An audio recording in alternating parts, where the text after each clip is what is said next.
الإمام اللهم صل على سيدنا ونبينا مولانا محمد وعلى آل سيدنا ونبينا مولانا محمد وبارك وسلم صلاة وسلام عليك يا رسول الله صلى الله عليه وسلم۔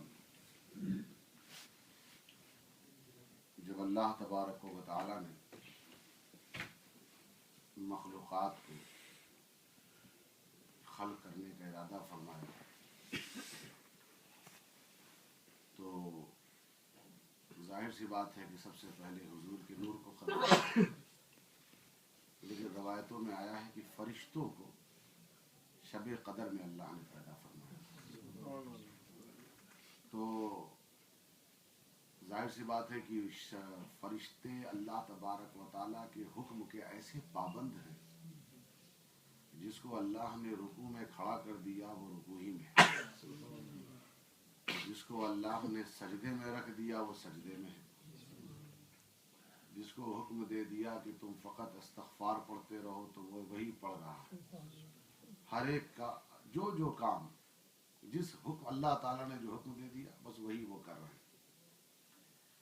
اب وہ فرشتے جب حضرت آدم علیہ السلام کو اللہ تبارک و تعالیٰ نے خلق کرنے کو سوچا، کریٹ کرنے کے لیے فرشتوں کے سامنے بیان کیا کہ بہت جلد میں خلیفہ بنانے والا ہوں زمین پر، فرشتوں نے کہا کہ انہیں بنائے گا جو فساد کریں گے۔ اللہ نے ایک جملہ کہا، انی اعلم ما لا تعلمون، میں جو جانتا ہوں وہ تم نہیں جانتے۔ ویسے بھی اگر اس جملے پر غور کیجئے، ہر جگہ یہ جملہ آ جاتا ہے، اللہ سب سے بہتر جانتا ہے۔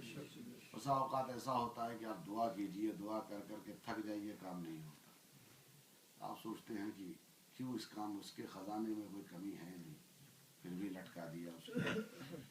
اللہ تبارک و تعالی ہم سے بہتر ہمارے بارے میں جانتا ہے، ہم اپنے بارے میں اتنا بہتر نہیں جانتے جتنا بہتر اللہ ہمارے بارے میں جانتا ہے۔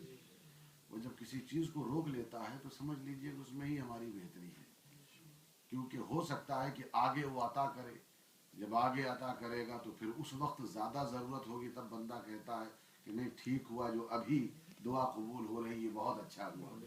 یہ بھی اس انداز سے اللہ تبارک و تعالیٰ، وہ انی عالم، جو میں جانتا ہوں وہ تم نہیں جانتے۔ فرشتوں نے اعتراض کیا کہ یا اللہ تو ان کو بنائے گا، زمین پر بھیجے گا، یہ فساد کرے گا۔ اور اللہ نے پھر شب قدر کو ایک ایسی عزت دے دی، اتنی عزت دے دی اس رات کو، ارے بھائی اس رات کی اتنی عزت ہے، جو نائٹ آف قدر جس کو جو گزر گئی، لیکن ابھی ایک اور مل سکتی ہے 29 کو، اس کو بھی مس نہ کیجیے گا، وہ کیونکہ 29 بھی ہے، دیکھیے چاند پر سارا معاملہ ہے، وہ ملتی ہے کہ نہیں ملتی۔ بہرحال اب اتنی عزت دیا اس رات کو اللہ تبارک و تعالیٰ نے کہ بڑا مشہور واقعہ کہ بنی اسرائیل کے ایک شخص کا تذکرہ حضور کر رہے تھے، جس نے 1000 مہینہ جہاد کیا اور 1000 مہینے تک پوری رات وہ عبادت کرتا رہا، تو یہ سلسلہ اس کا سالہ سال تک چلتا رہا، سالہ سال تک۔ تو صحابہ کرام نے کہا یا رسول اللہ ہماری عمریں تو بہت چھوٹی ہے، ہم اتنی نیکیاں کہاں کما سکتے ہیں؟ تو حضرت جبرائیل نے کہا بس کیا نیکی، نائٹ آف قدر میں 2 رکعت نماز پڑھ لے اس کے برابر ہو جائے گی، بلکہ اس سے زیادہ ہو جائے گی۔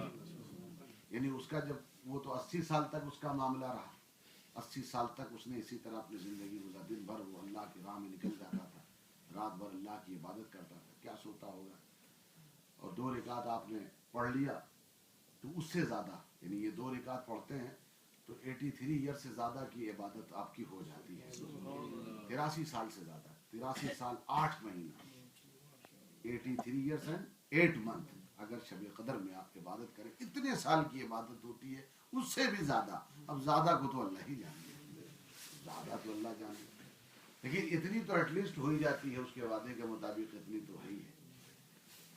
آپ سوچئے کہ بنی اسرائیل کا ایک عبادت کرنے والا عابد، جو اس دور کا ولی، اور ایک رات امت مسلمہ میں یعنی حضور کی امت میں ایک رات ایسی آتی ہے صرف 2 رکعت اگر کوئی پڑھ لیتا ہے، اس رات میں جگ لیتا ہے، عشاء پڑھتا ہے، رات میں قیام کرتا ہے، قیام کا مطلب یہی کہ کچھ نفلیں پڑھ لے، نہ بھی پڑھے عشاء پڑھتا ہے، تراویح تو ہوتی ہی ہوتی ہے، اور فجر پڑھ لیتا ہے، تب بھی وہ اس پوری رات کو پا جاتا ہے، گویا وہ شب قدر کو پا گیا، اور اس کی اتنی بڑی عبادت ہو جاتی ہے کہ 83 ایئرس پلس 8 منتھ، یعنی اتنی زیادہ گویا وہ عبادت کر کے پھر سو جاتا ہے.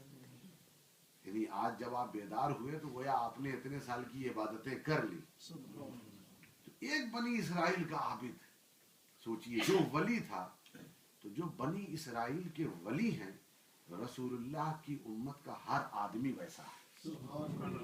اب اس کی دلیل اگر آپ پوچھئے کہ بھائی اس کی دلیل کیا ہے، تو میں دلیل کے طور پر یہی دوں گا، جب میرے نبی نے اس طرح کہہ دیا علماء امتی کا انبیاء بنی اسرائیل، میری امت کے جو سچے علماء ہیں وہ بنی اسرائیل کے انبیاء کی طرح ہیں. اور انبیاء علماء کی پہچان یہ ہے کہ صرف علم نہیں، انما یخشی اللہ من عبادہ العلماء. قرآن نے واضح کر دیا کہ جو اللہ سے ڈرے بھی، اللہ سے خوف رکھنے والے وہ علماء ہیں. تو گویا ان کی مثال ایسے ہے جیسے بنی اسرائیل کے انبیاء ان کے جیسے ہیں علماء. تو ظاہر سی بات ہے کہ جب اس انبیاء جیسے علماء، انبیاء کے جیسے علماء، تو حضور نے پھر یہ اہتمام فرمایا جیسے ان کے اولیاء ویسے اس امت کے عام مومن ہیں. مگر پھر اس رات میں پھر کرنا بھی پڑے گا، جگنا بھی پڑے گا. یہاں تو کوئی مسئلہ ہی نہیں، یہاں تو سو ہی نہیں سکتا آدمی، اتنی چھوٹی رات آج کل ہے.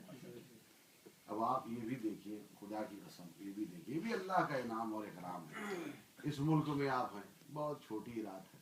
یا اللہ چھوٹی رات ہے تو کیا ثواب کم ہو جائے گا؟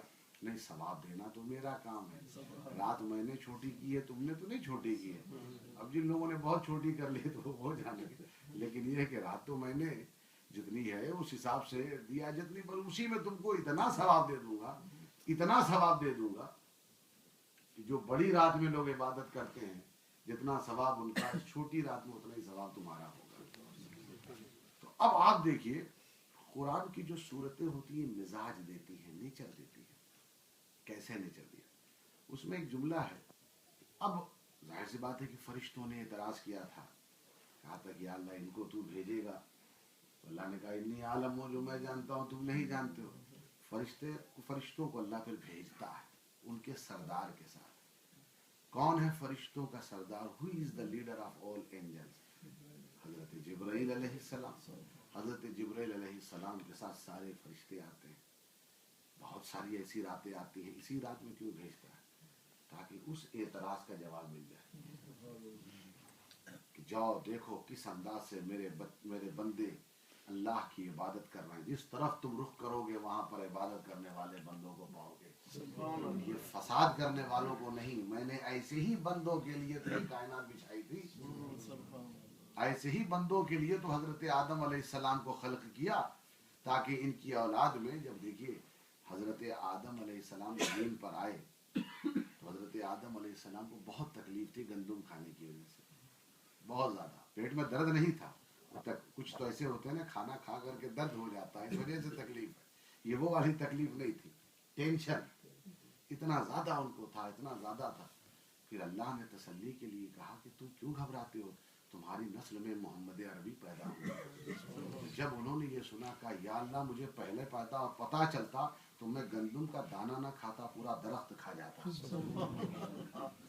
تو جب آدمی کو پتا چلتا ہے کہ اللہ تبارک و تعالی انعام کیسے دینے والا ہے تو پھر سمجھ میں آتا ہے واقعی وہ جانتا ہے، ہم نہیں جانتے.